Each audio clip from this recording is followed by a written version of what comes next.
Just as in our life, human life now, if you have 10 million, you can decide where to go. Right? You say, I don't like Malaysia. Okay, next, Singapore. Because you can choose. You got 10 million, you go everywhere, people welcome you. They give you a visa, a permanent visa, right? PR, even America, you just put 10 million there, they give you a PR. Last time Australia quite cheap. My friend keep calling me to go there. I didn't go. But now they keep increasing so high now. You get a PR. You just put the money there, buy something, or invest in their business. You are there. But if you're a top guy, sorry lah. Malaysia is the only place. You can't go anywhere. Now, just as the merits, the wholesome thing, action that we have done, we become spiritually rich. You're so rich, we can go anywhere we want in the 6-day world. Only 6 levels, you can't go above another 20 levels. These are reserved for those meditators who have attained mental absorption. And some of these are pure aborts, where the 3rd stage of sainthood, they stay there until they pass away and become arahant. So these are reserved for meditators. So if you are not, you do a lot of charity, you keep your precepts, then you are among the 6th level. But if you are not strong, then you can't choose. People are not so rich, can only go Singapore. They can't choose. You can't go America, you can't go Australia, New Zealand, it's too far. Ticket too expensive. You can't choose. So it depends. So when you die, it depends on your merits. So it pulls you there. But if the karma is very bad, then it pulls you down. There's only one place down. Because the Dhamma book always says that our citta, when the water comes down, it always goes to the bottom. It never goes up. So if it's that water that's coming down, then it's only going down. But if you have a wing like a bird, then the only way you go is up because of wings. You can fly. When the birds sitting on the twig, the wood, the tree, and when it breaks, the only way he can go, he fly on to the next one. One with sila, the Buddha said. One who has the merits of precepts. They're very light. They fly. They don't fall. So precepts are important. That's how karma is. Once we have very strong belief in cause and effect, our sila, our morals becomes very good because we start to fear of doing bad things, of harming people, of hurting people. We become to develop a lot of compassion because we know what suffering is. A lot of loving kindness. And we start to sort of don't keep things to the heart. You just say, okay lah, never mind lah. Let it be lah. Right? So then the classification of place you want, the next you go to. So there are those who they cannot explain what in the classification of the Buddhist text, but they can only explain their experiences, and we can just feed them into our scripture and say, oh, this is properly that, he's seeing where he's going, this is properly that, the heavy karma, they can decide. And now, if there's no heavy karma, what is next? Habitual karma. Yes, if you keep on reading Dhamma books, listening to Dhamma talks, you have a lot of wisdom. And even in dreams, is it not to say NDE when I going to die? No, I was a monk and I was teaching meditation and I was practicing meditation, and after that for many months I keep dreaming about I'm a monk and I was giving Dhamma talk and I wake up even very strange. I'm no longer a monk, but it has imprinted into my mind. I was very broke and I was giving a big group of people some Dhamma talks and what the Buddha taught. And sometimes I wake up and say, hey, that's a good one, I better take a pen and write down. When you wake up, 99.9% forget. I said, wow, Pastor, oh, that's a nice talk I gave in dreams only. When I'm alive, I never give this talk before. Oh, it's so fantastic. Oh, very nice talk. So I still have that habitual tendencies, I was giving a lot of talks, I was meditating all the time, and I built up a very strong reserve of very wholesome karma. And even in dreams, it still comes out in dreams. So Again, there's this reserved karma. And there is this habitual karma. Habitual means what you have done. You're a good natured person, you're kind to people, you give donation, and these are things like you keep sila, you keep your morals, you listen to Dhamma talk. These are all habitual tendencies that you have built up. And in the next birth, it just continue on. Just as today you come and listen to the Dhamma talk. Probably it is interesting. I talk about NDE, then probably you say, see brother Jim next time go talk about NFE, you know. Because you build that sanya that next time brother James come, I will come. I will come again because this is interesting. What is phenomena happening now in this world is so interesting because it is what the Buddha taught. Slowly they have become Buddhists because of the experiences of the nature, reality. What the Buddha taught is reality. It's not just a concept. It's not just a belief. It is what is happening to this mind and body, internally and externally. It is what is real. So this type of phenomena becomes like manifest that, hey, this is what Buddha taught 500 years ago, and it's real. You know, it is real, it's happening. You see, to all these people, right? Before they die, they get these experiences, and they're talking about heaven, and then they can come down again, and they're talking about past lives, so many past lives, which they don't say in their Bible. They don't have that in their Bible. Totally no. So we talk to them, they blank. They blink, blink, blink. They say, you are dreaming, you are hallucination. Because they do not know. It's not there in their Bible. It's not there in their books. They do not know. But it is here in our books. So, habitual tendencies, what we do. If you're a teacher, you start teaching. If you're a doctor, you see patients. And you see the instrument. During the Buddha's time too, a lot of these are happening. When the Buddha was going for Pindapat in the morning and he was walking on the road, and there was this a butcher house where they killed the pig, and they charge money for how many pigs they kill, and every day there's a job. And Buddha would pass by out of compassion, but he never do any dana. At least you see the Buddha pass by and give some food or whatever it is, but he never do any dana. So one day there was a lot of noise, and the monk was passing by and say, wow, Lord, this butcher has a lot of business today. You see the pig squealing so loud. There must be a lot of pig inside running around being slaughtered. Buddha said, no, not this time. He's already having his sanya already, chuti sanya. He's going to die. And then he's running around like a pig. He's squealing like a pig. He thinks that he's a pig and people are going to kill him. And so he's running around, perception that he has built up all his life of killing the pig. So he says that is nimittas, chuti nimittas, he's dying. He's not slaughtering, now he's being slaughtered. Sanya-iting himself as a pig now. You see? So these are very hideous, very strong, every day repeating the same killing. So that is very heavy karma, right? So what do we have now? These nimittas, we have those that are habitual, those nimittas that you see before you go, where the place that you go, then you're able to see where you are going. Like I say, you can even choose where you want to go. If you have abundance of merits, you can even choose which level you want to go. Which level you want to go? Which level you think you want to go? The best now is the 4th level lah. Bodhisattva there Kongking.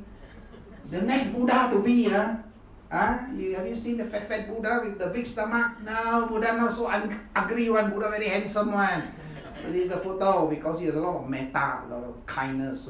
So they make him a jolly fellow with big stomach and very hot xiong, face big, round like that. No, the Buddha very, very handsome one, not so ugly, right?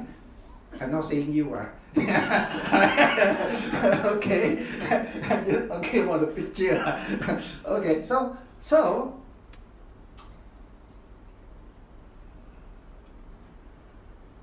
where your next destination. So if you see the heavenly world, but the thing is, in the internet and all that, those who come back and they may be in the lower Deva world, so they can only explain what they have seen and feel there in the lower Deva world. So if they go to the higher one, then they will see more things. They will tell you more things about the higher level. If you go to the 5th and 6th, then they're higher level, then they have more knowledge, the consciousness are more expanded, they know more things, and they can tell you more things. So it depends on the level. Like the first level cannot go up to the 3rd level or 2nd level, but the 2nd Deva world can come down to the 1st level. The 3rd level can come down to the 1st level, right? Like Bodhisattva, he came down to the lower level in order to give Dhamma talk to his mother. His human mother gave birth to him and passed away, but the mother was in the lower level,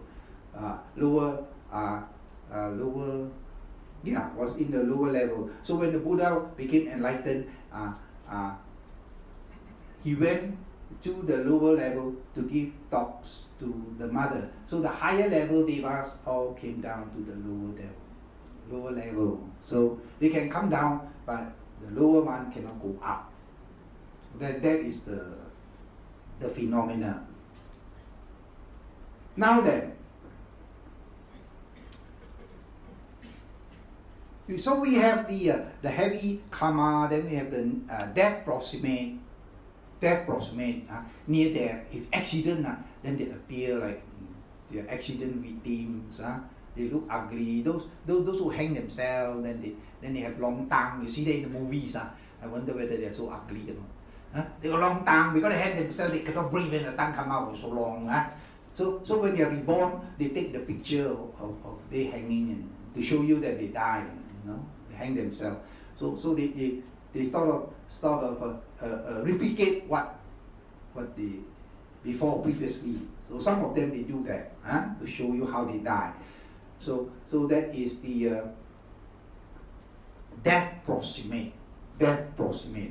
Before dying, that's a good time when they get the Buddhists to do chanting. So don't get the idea that get people to chant you to die. No, they chant for you to get the Dhamma, listen to Dhamma talks, and then you have a very peaceful mind, then you have a good rebirth. So sometimes when my Long Po, my teacher, they come and see Long Po, and they say, Long Po, say, why? They say, my mother cannot die, Long Po come and chant for her to die. Long Po say, no, I don't chant for people to die. He say, the mother won't die. 6 months also won't die. So nobody look after. Everybody working how to look after day and night. And they can't get people that they trusted to look after. Say, no, I don't chant people to die. No. I chant people to leave. They say, you chant people to leave, not die? They say, Long Po, don't come. Don't come. They don't want the mother to leave because they are in big trouble. You see, nobody look after the mother. Bedridden and won't die. So last time when I was in the center, when I was young in Penang, we always invite us to do chanting. And we see a lot of people before they die. Some of them they were blinking, and some of them they were very scared, and some of them very peaceful, like sleeping like that. And they dead, but they are like sleeping, not dead. So you see quite a few of them because they invited us to go chanting before they die and after they die. 2 ways. And then what more do we have? We have cumulative karma. Cumulative. There are people who are born human. Many lives are human because of cumulative karma. Because they do something very wholesome. When they die as a human, they're reborn again as human.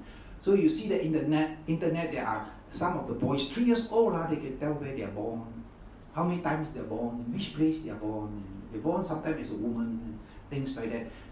And some of them they trace. They have these grants. The government give them money, millions of dollars a year for them to study all these things. And they go and study.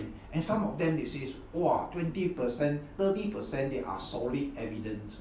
Because this boy doesn't know anything. How he know? How he could recognize the parent and call them by name and can even call the brother by name and sister by name when he's only 3 years old. So there are very strong evidence, and you know where he's going. You will tell them that my house is next door there, and so you will very strong evidence, and 20%, 30% of the cases are very solid. Some of these professional, they are in America. They are very, very interested in such type of phenomena. So cumulative karma means that before they die, the NDE, they will start to see where their parents they are going to be born.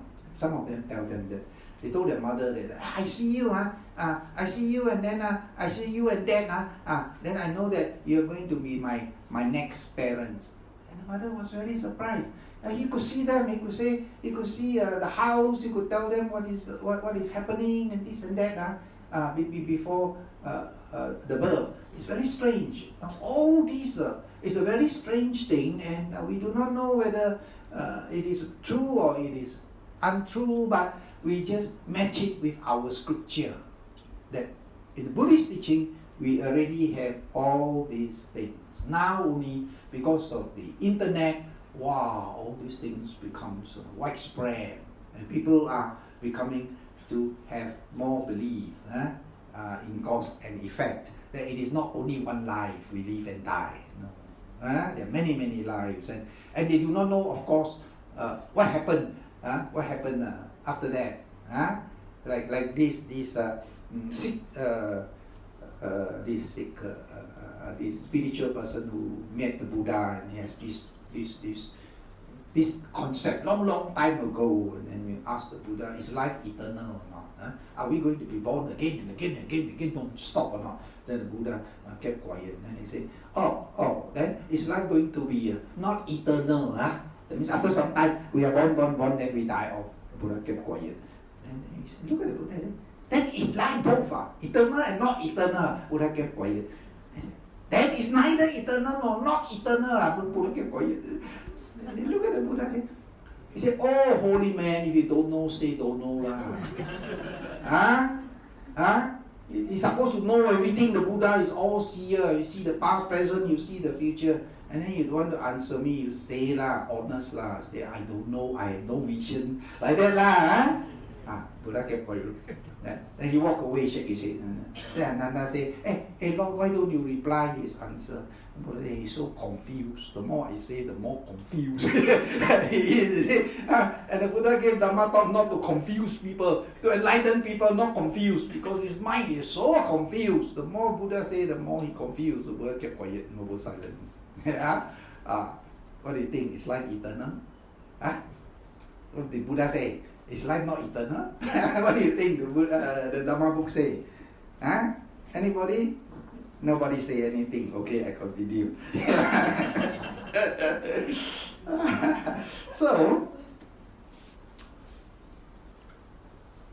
So is karma vipaka important in the Buddhist teaching? Must we really build faith or really understand cause and effect as a Buddhist? Yes, it is extremely important as a Buddhist. Then how do we cultivate the wisdom of these cause and effect? How? Do we keep looking at people and see cause, effect, cause, effect? And even if you keep on looking, you can't see. Because the effect is delayed. It doesn't happen right now. Nobody keeps scolding the mother every day and get a slap. So if you see that all the time, then you say, oh, your cause and effect. But no, you don't do that. A lot of time is delayed. It happened next year, it happened 10 years, maybe it happened not in this life. It happened in the future life. And we can't even see that it's going to happen in the future life. Can we see that? Can we see, oh, this fellow is so evil. Next life sure suffer one. But I would like to see him suffer in the next life. You like to, sometimes you hate the person, and you really want to see him suffer. But you can't, because he's going to be in the next life. And even next life, it doesn't happen, it will be in the future life, indefinite karma. That you can't see again. So, how do you perceive this cause and effect? How?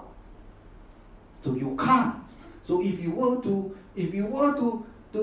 try to see it happen right now, that you do something, it happen now, or you can see the future, it happen in the future, the next immediate life.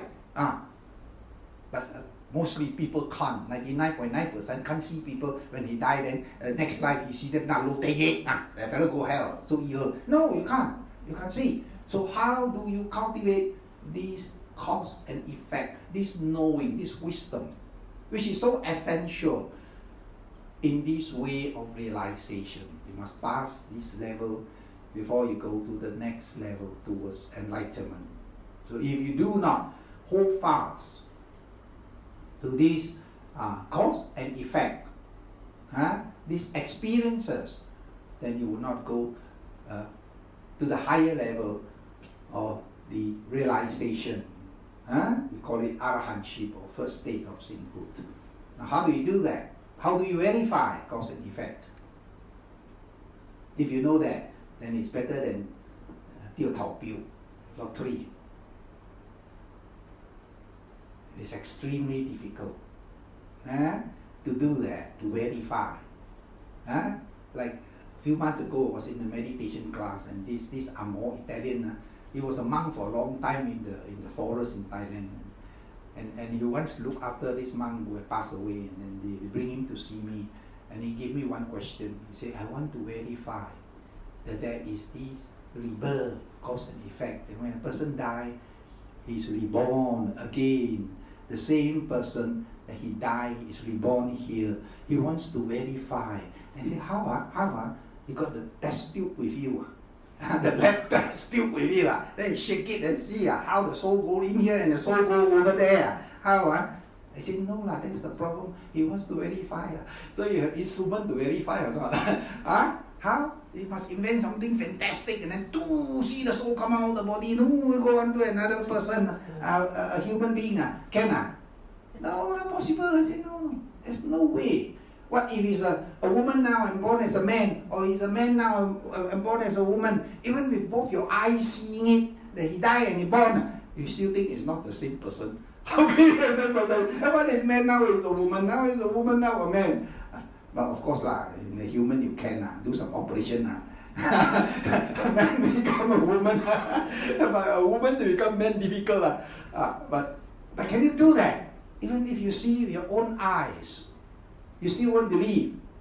Right now, you can't believe because it's totally different. What if he's born as a Deva world, different body? What if he's born in the animal world? Would you think that this is the same person? Now, do you think it's the same person that A now die and now becomes B? Or do you think it's a different person? A die and now become B. If you think it's a different person, then no problem lah. 做派嘛做派咯. When there's a reborn, not me. Right now, when there's a resultant, not me. You see, now I'm a man, now is a woman. I do all the bad things, but women suffer. Right now, so what do you think? Or is it the same person? Then now you're a woman, now you're a woman, now you're a man, or now you're an animal? Is it the same person? Not you lah, you know so well. People who don't know, and then you will be very funny answer. Anyway, you got a funny answer. What do you think? Is it going to be the same person? What did the Buddha say? No, not the same person. So it's totally different. And then okay lah, you do a lot of nonsense. It's not you who's going to get it. Right now, another person get it, then where is cause and effect? No cause and effect. Right? If you say it's not the same person, and then you can do bad lah. But the problem is, Nacha so, Nacha no. They asked the Buddha this question. Buddha say, it's not the same, but it's not different. Why? Because it comes from the same seed. You plant the papaya seed, then you keep praying, I want to eat durian. You think the papaya seed will come out to be durian because every day you kneel down and pray and tiam hiao?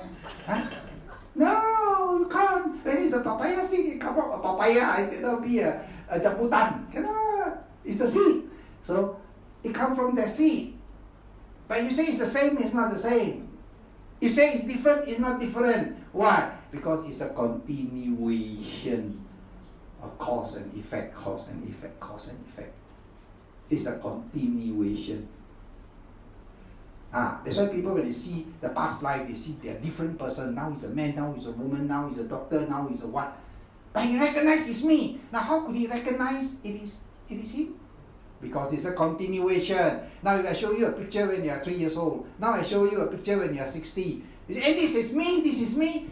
What is you? Now you can't even walk properly. Now you can run.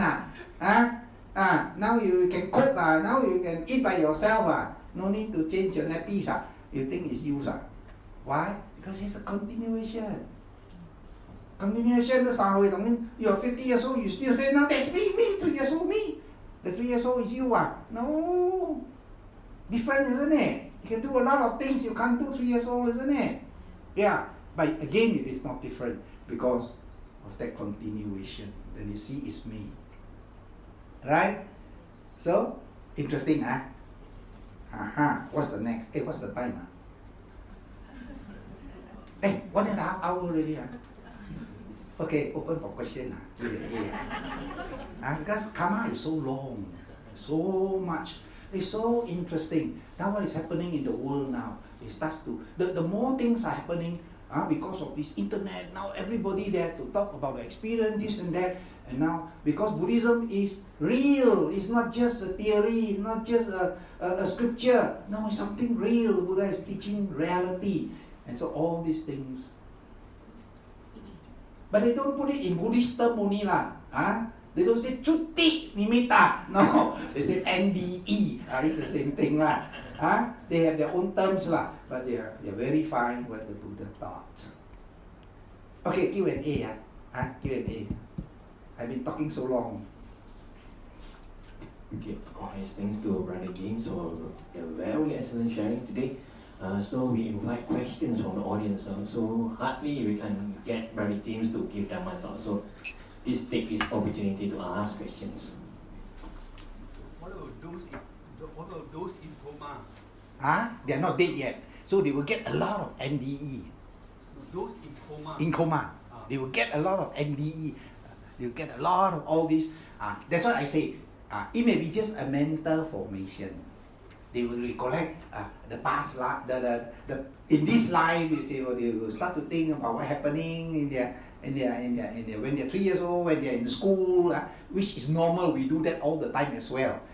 Or they could have NDE. They could imagine they are in certain places, happy place or unhappy place, or they could be really, the mind really in contact, because now they are dead but not dead, they are 90% dead, so the consciousness has expanded and is not trapped by the body. That's why I say during the near-death experience, even my mother look at me, but cannot see me. So she's seeing something else, not me. So I say, hey, Mami, 3 tao, are you thirsty? Want to drink or not? Want to drink or not? But she cannot see me, but she's staring at me. I'm right in front of her, and her eye is so rounded and was blinking, was looking at the ceiling because she was bedridden. But she's already NDE. She's already seeing something else, not with the eyes. So those who are having that condition, the mind has already, the consciousness has already expanded. They're no longer trapped in this body. So they could have NDE and they could pass away with the NDE. So when they recall, when they wake up from the coma, can they recall what they are? Some cannot. That's why I say this nurse was saying those who came back, 20 to 30% have these NDE experiences. But many of them do not have this type of experiences. In other words, they are not actually near death experience. They are not so close to death yet. So when they're very close to death, then the consciousness expanded. They no longer require this body, trapped in this body, which is very, very limited. Our body is very, very limited. But the mind is so unlimited. We can meditate and even go to the Brahma world. It's so fantastic. Yes, good question. Any question? Yes? In Buddhism, they say there's no soul. Yes.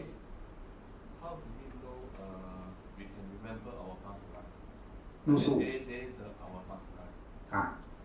In the mind, we call that the sanya, the perception mind. Now when you are baby, when you are young, 10 years old, and now you are adult, now how do you remember when you are in school 10 years old? Naturally, tell me how. Is it the soul that remember? The soul that is 3 years old, and the soul now that is 40 years old? No, it's not the soul.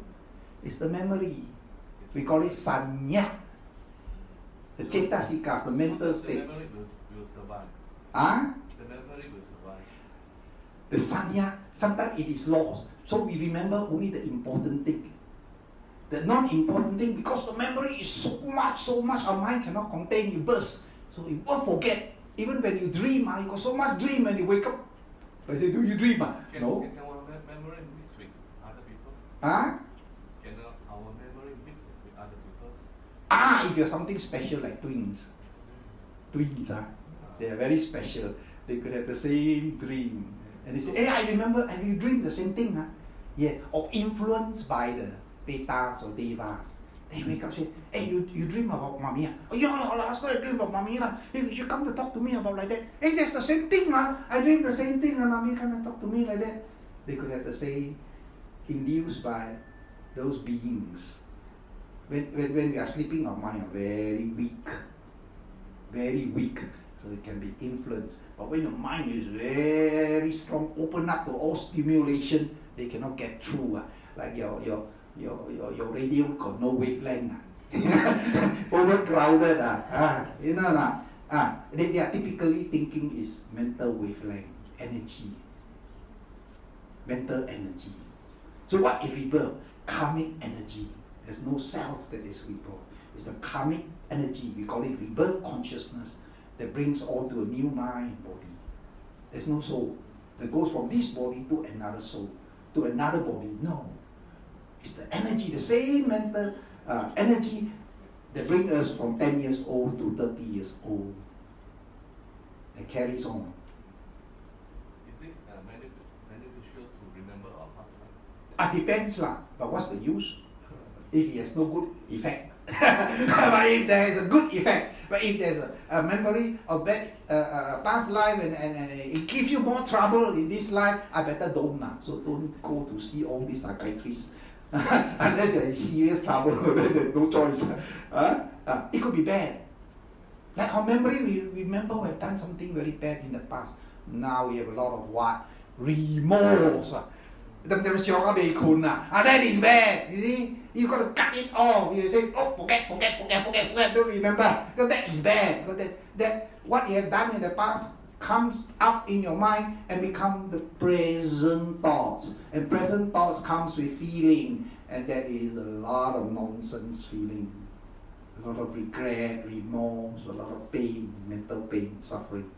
That is no good. So it depends.